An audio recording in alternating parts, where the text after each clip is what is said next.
تو صحیح کہ اقتدار بھی تمہارے لیے بھی ہے، کبھی اللہ سے مانگو تو صحیح کہ اللہ ہمیں یہاں پر اقتدار عطا فرما دے۔ ساری دعائیں اٹھا کر دیکھ لیں یہاں پہ،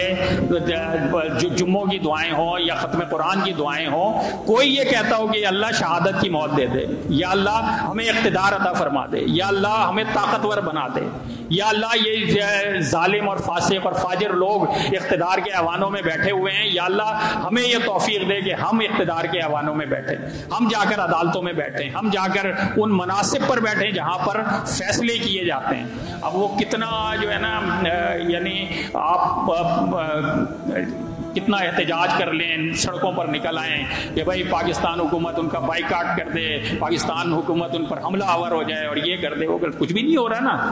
کیونکہ ہم اختیار سے باہر ہیں، ہم اختیارات ہمارے پاس ہیں نہیں، اور نہ ہی اختیارات کو حاصل کرنے کی کوئی جستجو ہے۔ اعوذ باللہ من الشیطان الرجیم، بسم اللہ الرحمن الرحیم، حقا علینا نصر المومنین۔ مرکزی جمعیت اہل حدیث کراچی کی جانب سے یہ ماہانہ اجتماع ہر مہینے کے پہلے ہفتے کو بعد نماز عشاء منعقد ہوتا ہے، اور اس کا مقصد ظاہر ہے تربیت، اصلاح، بیداری، اور بڑی اہم اور قیمتی شخصیات ہر ماہ اس میں خطاب کرتی ہیں۔ بعض اوقات بیرون شہر سے بھی علماء کرام آتے ہیں اور یہاں پہ ان کا خطاب ہوتا ہے۔ اس وقت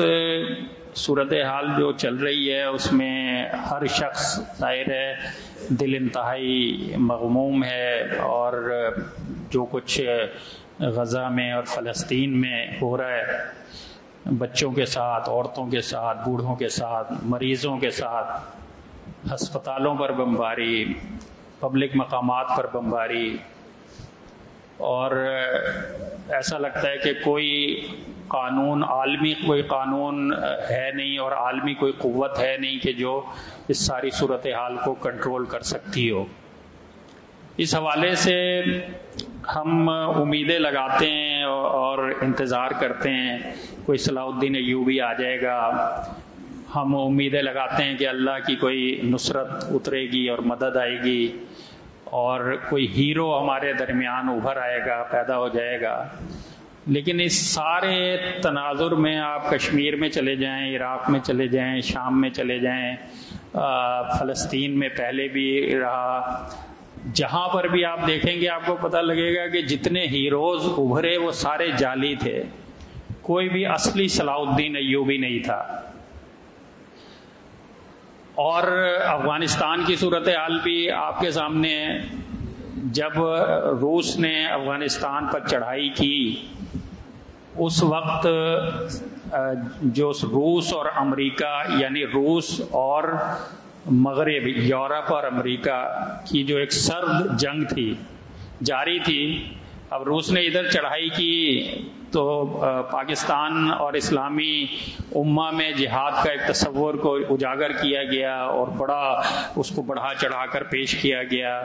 اور مجاہدین کے کردار کو، یعنی واشنگٹن کی سڑکوں پر ان کو جو ہے نا بڑے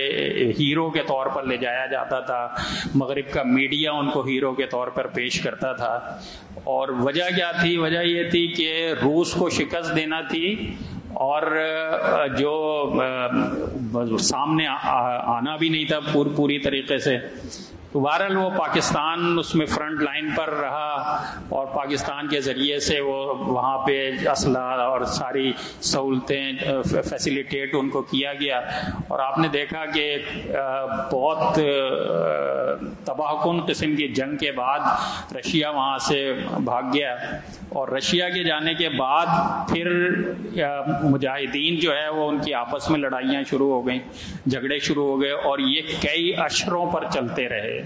اور ایسی تباہیاں اور ایسے تباہ کن قسم کے واقعات اس دوران پیش آئے، اور اتنے خوفناک قسم کے کہ آدمی سوچ نہیں سکتا کہ یہ ہمارے اپنے لوگ ہیں جو ہمارے اپنے لوگوں کے ساتھ ایسا کرتے ہیں۔ پھر وہی جو مجاہدین تھے وہ کیا بن گئے؟ وہ دہشت گرد بن گئے۔ اچھا وہاں پر بھی ہم یہ آس لگاتے رہے، امید باندھتے رہے کہ کوئی آ جائے صلاح الدین ایوبی، کوئی آ جائے خالد بن ولید، کوئی آ جائے ایسا بندہ کہ جو مسلمانوں کا مسیحا بن جائے اور مسلمانوں کو ان حالات سے نجات دلا دے، تو وہ نہیں ہو سکا۔ ابھی رشیا میں آپ کو پتہ ہے کہ روس اور یوکرین کی جنگ چل رہی ہے، اور یوکرین کی یوکرین کے پیچھے پورا مغرب ہے، اور مغرب کا پورا میڈیا اور مغرب کی تمام ریاستیں وہ جی یہ رشیا نے ظلم کر دیا ہے، وہاں پر یہ بمباریاں ہو رہی ہیں اور وہاں پہ انسانی حقوق پامال ہو رہے ہیں، اور وہاں پر جو ہے وہ جو جنگی قوانین ہیں ان کا وائلیشن ہو رہا ہے۔ اس طرح کا پروپیگنڈا مسلسل چل رہا تھا۔ اور جب یہ حماس نے اسرائیل پر حملہ کیا، اور وہی صورتحال جب اسرائیل نے شروع کر دی، جو رشیا یوکرین کے ساتھ کر رہا تھا وہی صورتحال جب اسرائیل نے فلسطین کے ساتھ کر دی، تو یہی وہ لوگ تھے کہ جو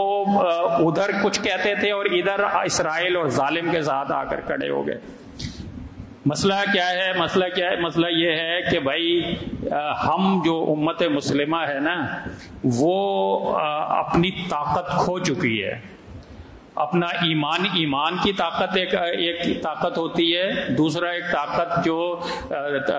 دور حاضر کے تقاضے ہیں ان کی طاقت، اور دونوں اعتبار سے ہم اتنے پیچھے چلے گئے ہیں کہ جس کی وجہ سے اب دوسروں کے ہاتھوں کے کھلونے ہیں۔ کوئی ہمیں چاہے استعمال کر رہے، امریکہ نے چاہا ہمیں استعمال کر لیا، اب رشیا نے چاہا ہمیں استعمال کرنا اور ہمیں استعمال کر لیا، اور تباہی کس کی ہو رہی ہے؟ تباہی خود ہماری ہو رہی ہے۔ بچے کس کے مر رہے ہیں؟ ہمارے مر رہے ہیں۔ عورتیں، بزرگ، اور شہری علاقوں پہ بمباری کن کے علاقوں میں ہو رہی ہے؟ وہ ہمارے علاقوں میں ہو رہی ہے۔ ہم جو ہے یعنی اسلامی حکومتوں کی حالت کیا ہے؟ میں جمعہ پڑھانے کے لیے کھڑا ہونے لگا تو مجھے کہنے لگے یار یہ فلسطین کے موضوع پہ کچھ جو ہے نا آپ اس پر بھی کچھ اظہار خیال کریں کہ ہمیں کیا کرنا چاہیے۔ نے کہا کہ میں اور آپ اس صورتحال میں کیا کر سکتے ہیں؟ یعنی آپ کیا فلسطین جا کے لڑ سکتے ہیں؟ آپ کے اندر کیا آپ نے لڑنے کی صلاحیت ہے؟ کیا آپ نے کوئی اسلحہ چلانا سیکھا ہوا ہے؟ آپ کے اندر کوئی جو ہے وہ ایسی ٹیلنٹ اس قسم کا ہے کہ جو وہاں جا کر آپ کوئی کردار ادا کر سکتے ہوں؟ پھر یہاں سے وہاں جانے کے لیے کس طرح کی صورتحال ہو سکتی؟ بھائی یہ تو ریاستوں کا کام ہے، اور ریاستوں کی حالت یہ ہے ہماری۔ ہم کہتے ہیں نا کہ بھائی اہل حدیثوں کو جب ہم کہتے ہیں کہ بھائی کبھی سوچو تو صحیح کہ اقتدار بھی تمہارے لیے بھی ہے، کبھی اللہ سے مانگو تو صحیح کہ اللہ ہمیں یہاں پر اقتدار عطا فرما دے۔ ساری دعائیں اٹھا کر دیکھ لیں، یہاں پہ جمعوں کی دعائیں ہوں یا ختم قرآن کی دعائیں ہوں، کوئی یہ کہتا ہو کہ اللہ شہادت کی موت دے دے، یا اللہ ہمیں اقتدار عطا فرما دے، یا اللہ ہمیں طاقتور بنا دے،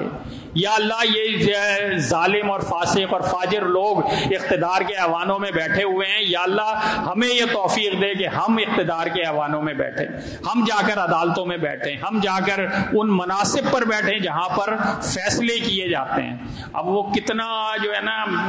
یعنی آپ کتنا احتجاج کر لیں، سڑکوں پر نکل آئیں کہ بھائی پاکستان حکومت ان کا بائیکاٹ کر دے، پاکستان حکومت ان پر حملہ آور ہو جائے اور یہ کر دے وہ کر، کچھ بھی نہیں ہو رہا نا، کیونکہ ہم اختیار سے باہر ہیں، ہم اختیارات ہمارے پاس ہیں نہیں، اور نہ ہی اختیارات کو حاصل کرنے کی کوئی جستجو ہے۔ یعنی اس حد تک بھی جستجو نہیں کہ ہم اللہ سے دعا مانگ سکیں کہ اللہ اقتدار عطا فرما۔ ہم نے سمجھا ہے کہ یہ ان لوگوں کا کام ہے سیاست کرنا، اقتدار کا حصول ان لوگوں کا کام ہے کہ جو یہ اپنے کس درجے کے بدمعاش لوگ ہیں ان کا کام ہے اقتدار۔ ہمارا تو اس سے کوئی تعلق نہیں، ہم تو بڑے نیک لوگ ہیں، ہمارا تعلق تو مسجدوں کے ساتھ ہے، ہمارا تعلق تو یہ مدرسوں کے ساتھ ہے۔ بھائی جب تک اپنی سوچ کو بڑا نہیں کریں گے تو یہ بے بسی کی موت اسی طرح مارے جائیں گے۔ کوئی اللہ کی مدد اس طرح کے لوگوں کے ساتھ نہیں آتی۔ حقاً علینا نصر المومنین، حالانکہ اللہ نے کہا کہ ہم پر لازم ہے کہ ہم مومنین کی مدد کریں، لیکن مومنین کا کردار تو اپنے اندر پیدا ہو ہمارے۔ ہم وہ اوصاف تو اپنے اندر پیدا کریں یار، وہ ایک مہارت، ایک صلاحیت اور ایک بہت بڑی مادی ترقی، یہ سب دور کی باتیں ہیں، لیکن کوئی جذبہ تو بیدار ہو، کوئی خواہش تو کروٹ لے، کوئی ارادہ تو بندھے کہ بھائی ہم نے اس ملک میں، اس دنیا میں اسلام کو سربلند کرنا ہے، تو اس کے لیے کوئی نہ کوئی کسی نہ کسی درجے میں ہمارے اندر یہ خواہش پائی جا رہی ہے، اور ہم اس کے لیے کچھ نہ کچھ کر رہے ہیں اور کوشاں ہو رہے ہیں۔ یہاں تو سرے سے کچھ بھی نہیں ہے، اور جو جتنا متقی ہے بظاہر، جتنا متقی ہے، جتنا پرہیزگار ہے، پہلی صف کا نمازی ہے، وہ اتنا کہتا ہے میں تو اخبار بھی نہیں پڑھتا، میرے پاس تو قرآن مجید پڑھنے کا ٹائم نہیں ہے، تو میں اخبار کیسے پڑھ سکتا ہوں؟ یعنی دنیا و مافیہا سے بے خبر، پتہ ہی نہیں ہے کہ دنیا میں کیا ہو رہا ہے، اور پھر روتے ہیں کہ جی یہ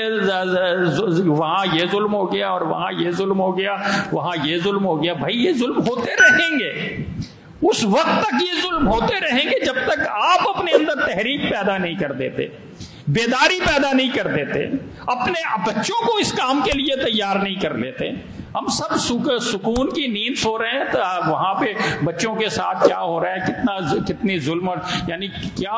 کیفیت ہوتی ہوگی ان محلوں میں جدھر بمباریاں ہوتی ہیں، اور پھر وہ اخلاقی اعتبار سے میں سمجھتا ہوں ہم لوگوں سے لاکھ درجے بہتر ہیں۔ ہم تو لوٹا ماری شروع کر دیں اگر ہمارے گھروں میں یہاں پہ اس طرح کی بمباری ہو جائے نا، تو اگر یہ ناظم آباد میں بمباری ہوئی ہے تو لسبیلا سے لوگ آ کے یہاں پہ لوٹا ماری شروع کر دیں گے، بجائے اس کے کہ ان لوگوں کی مدد کریں، ان کو یہ تو ان کی پھر بھی اخلاقی حالت اس درجے کی ہے، تو ہم تو اخلاقی اعتبار سے اس درجے گر چکے ہیں۔ تو اب ایسے میں امیدیں لگانا اور بس انتظار میں رہنا یہ کوئی نتیجہ دینے والا نہیں ہے۔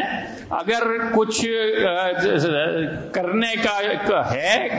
کچھ چاہتے ہیں کہ کوئی اچھا نتیجہ نکلے، تو اس کے لیے کوشش کرنا ہوگی، جدوجہد کرنا ہوگی۔ بھائی بہت بڑے پیمانے پہ نہیں کر سکتے، لیکن اپنے چھوٹے پیمانے پہ تو کر سکتے ہیں۔ ہم تو کہتے ہیں کہ بھائی جماعت کے ساتھ جڑیں، جماعت کے ساتھ ملیں، اس علاقے میں تھوڑا سا کام کریں، اس علاقے میں تھوڑا سا کام کریں۔ دعوت و تبلیغ کا کتنا بڑا چیلنج درپیش ہے اس وقت۔ مجھے وہ میرا بھتیجا برطانیہ میں ہوتا ہے، تو وہ کہنے لگا کہ کس طریقے سے اس صورتحال کو، میں نے کہا دیکھو بھائی، جس میدان میں ان کا مقابلہ ہم کر سکتے ہیں وہ ایک ہی میدان ہے، اور وہ ہے علم اور دلیل کا میدان، اور وہ اس میں آتے نہیں ہیں، وہ توحید کے معاملے میں نہیں آتے۔ یعنی اللہ نے نبیوں کو کتنی زبردست قسم کی حکمت عملی بتائی، بڑے بڑے طاقتور بادشاہوں کے سامنے آ کر کہتے تھے کہ لا الہ الا اللہ، اللہ کے سوا کوئی عبادت کے لائق نہیں۔ آج جتنی مستند بات اور جتنی مدلل بات لا الہ الا اللہ ہے، اتنی مدلل بات ماضی میں شاید کبھی نہ رہی ہو۔ اتنے دلائل کسی کے پاس ہو نہیں سکتے ماضی میں جتنے اس وقت لا الہ الا اللہ کی پشت پر کھڑے ہوئے ہیں۔ جب یہ انسان دیکھ رہا ہے سورج اور چاند ستاروں اور ان کی نقل و حرکت کو دیکھ رہا ہے، جب جنگلات میں پیدا ہونے والے جانوروں کو دیکھ رہا ہے، ان کی نقل و حرکت پر نظر رکھے ہوئے، جب سمندر کی تہوں میں جاتا ہے، دیکھتا ہے جانداروں کو کس طرح ان کی زندگیاں بسر ہو رہی ہیں، اور کون ہے ان کا خالق جس نے ان کو اس انداز میں پیدا کیا ہوا ہے۔ اتنی پھر بھی آدمی سوچے کہ اللہ کے سوا کوئی عبادت کے لائق نہیں ہے۔ یہ لا الہ الا اللہ کا عقیدہ یہ انسان کو اندر سے تبدیل کرتا ہے، یہ انسان کے اندر حقیقی تبدیلی رونما کرتا ہے۔ وہ جو آج سرکش ہو رہے ہیں اور یہ سمجھتے ہیں کہ کسی کے سامنے جواب دہ نہیں ہے، اور وہ یہ سمجھتے ہیں کہ بھائی وہ اسرائیلیوں کا، یہودیوں کا طرز عمل کیا ہے کہ ساری دنیا مذمت کرتی رہے، اس کی کوئی پرواہ نہیں ہے ہم کو، ہم نے جو فیصلہ کر لیا ہم نے اس پر عمل کرنا ہے۔ تو جب ان کو یہ احساس کسی کے دل میں پیدا ہو جائے کہ بھائی یہ تم جو فیصلہ کر لیتے ہو اور جس پر کوئی انسانوں کی مذمتیں تمہیں کارگر نہیں ہوتی، ان تمام فیصلوں کا تم نے جواب دینا ہے۔ یہ جو جن لوگوں کے اشاروں پر جنگیں شروع ہوتی ہیں، ان لوگوں کا آخرت میں کیا ہونے والا ہے، ان کے جب وہ اللہ کے سامنے کھڑے ہوں گے کہ ایک اشارے پر جن کے ہزاروں لوگوں نے موت کے گھاٹ اتار دیے گئے تھے، پورے ملک جس سے اتنے غیر مستحکم کر دیے گئے تھے، ملک میں بھوک کا راج ہو گیا تھا، ایسے فیصلے کر کے گئے تھے، آخرت میں ان کے ساتھ ہونے کیا والا ہے؟ تو اگر یہ تصور توحید کی دعوت، آخرت کی دعوت، اس کو لے کر صحیح معنوں میں ہم کھڑے ہوں، یہ میری اور آپ کی ذمہ داری ہے، اور اس اجتماع میں ہم ہر دفعہ یہی باتیں کرتے ہیں اور یہی شعور پیدا کرنے کی کوشش کرتے ہیں، بھائی عمل کی زندگی میں آؤ، تحریک کی زندگی میں آؤ، کچھ بڑا کرنے کا سوچو، کچھ بڑا کوئی پروگرام بناؤ، کوئی اس ملک کے اقتدار پر قابض ہونے کی کوئی راہ نکالو، اللہ سے مانگو، اللہ سے کوئی چھوٹی چھوٹی چیزیں نہیں، مالک الملک ہے، یہ زمین اتنی سی ایک ذرے کے برابر ہے، اللہ دینے کے لیے اللہ کے پاس سب کچھ ہے، اللہ کے پاس کم از کم گڑ گڑائیں مانگے، اپنے ذاتی معاملات میں پھر بھی کچھ نہ کچھ مانگ لیتے ہیں، لیکن قومی معاملات میں، اجتماعی معاملات میں، ملی معاملات میں اس اللہ سے مانگنے کے لیے ہم تیار نہیں ہیں، حالانکہ اللہ ہمیں سب کچھ دینے کے لیے تیار ہے۔ اللہ تعالیٰ سے دعا ہے اللہ تعالیٰ ہمارے دلوں کو گرمائے، ہمارے جذبات کو بیدار کرے، ہمارے اندر تحریک پیدا کرے، اور ہم اسلام کے لیے کوئی بڑا کام کر سکیں۔ جزاک اللہ۔